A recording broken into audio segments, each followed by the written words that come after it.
అందరికీ వందనాలు.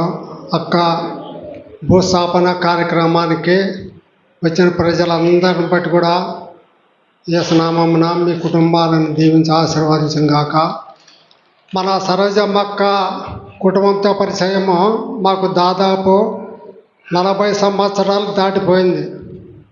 ఈ 40 గొప్పతనాన్ని బట్టి ఆయమ్మక దేవుని సన్నిధి ఎంత ప్రేమించినది అనేది ఆ యొక్క భూస్థాపన కార్యక్రమాలు చూస్తేనే తెలిసిపోతాం. మనం ఇంకా ఎక్కువ చెప్పాల్సిన అవసరం లేదు.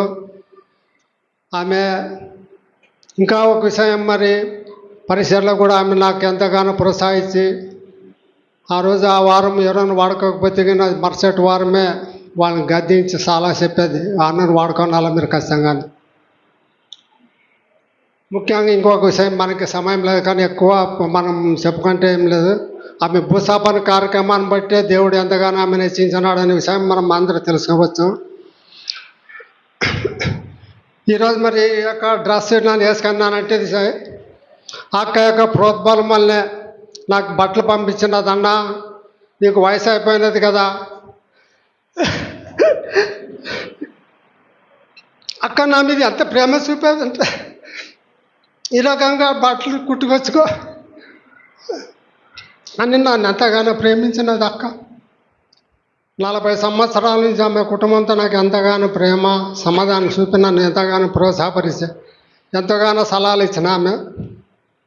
కాబట్టి ఆమె భూస్థాపన కార్యక్రమాన్ని పాల్గొని బిడ్డలందరిని బట్టి వాళ్ళ కుటుంబాలు కూడా దేవుడు ఆశీర్వాదించను గాక. ఈ కొద్ది మాటలతో ముగిస్తున్నాను. మీకు అందరికీ వందనాలు. ముగ్గురు సిస్టర్స్ సాక్ష్యము పంచుకుంటారు. అయితే సమయము ఎన్ని నిమిషాలు? 2 నిమిషాలే. దయచేసి శాంతమ్మక్క, రాణమ్మక్క, సునీతమ్మ దయచేసి 2 నిమిషాలు మీరు తీసుకునవలసిందిగా ప్రభు నామమున కోరుతూ ఉంటున్నాం. శాంతమ్మ గారు.